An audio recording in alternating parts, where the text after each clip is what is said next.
I would say that the most important skill that we've found that leaders who cultivate a sense of mattering have, and they practice regularly, is they have a process of observing the details of people, of people's work in their lives.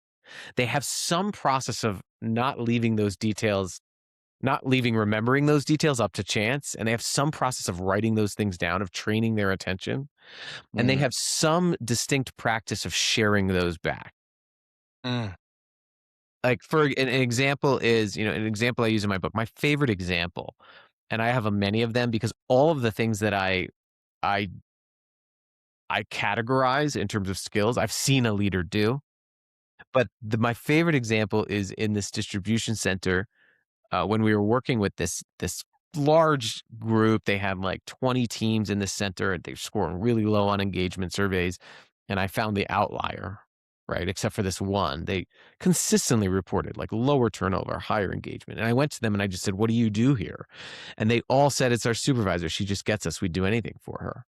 And I asked her what she did, and she proceeded to tell me that every Friday she writes down each of her team members' names and writes down one thing she wants to follow up with them on. So if they were struggling with a piece of equipment and she said that they would get it fixed for them, she writes that down.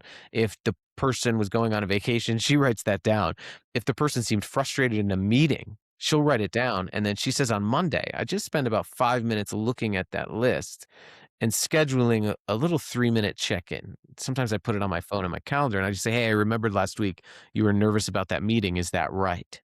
mhm, And I remember in our interview, she said to me, "Zach, yeah, I've realized as a leader, there's magic in being remembered." But I would say that remembering people, mhm, being deliberate, having a deliberate practice of not letting things go and following up on things, of thinking about people when they're not in your presence and showing them that you thought about them, is this key sort of foundational element. Because and we know that that closeness is essential for trust as well. mhm, Like neuroscientist Paul Zach's research, oxytocin is the necessary mhm, chemical, that bonding chemical that results in trust. In fact, trustworthiness is almost impossible without care. mhm, And so when someone takes that time, when they invest in you, when they understand your interests, when they um, remember you, it's powerful. And it's can be as simple as a listener right now. Think about a conversation you had last week and think about maybe something that was unsaid or something that interested you, or maybe someone was frustrated.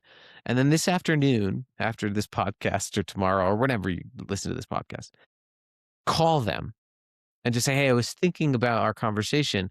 I noticed you're frustrated. Is that right?" Or I didn't get a chance to say this and I was thinking about you. Is that right?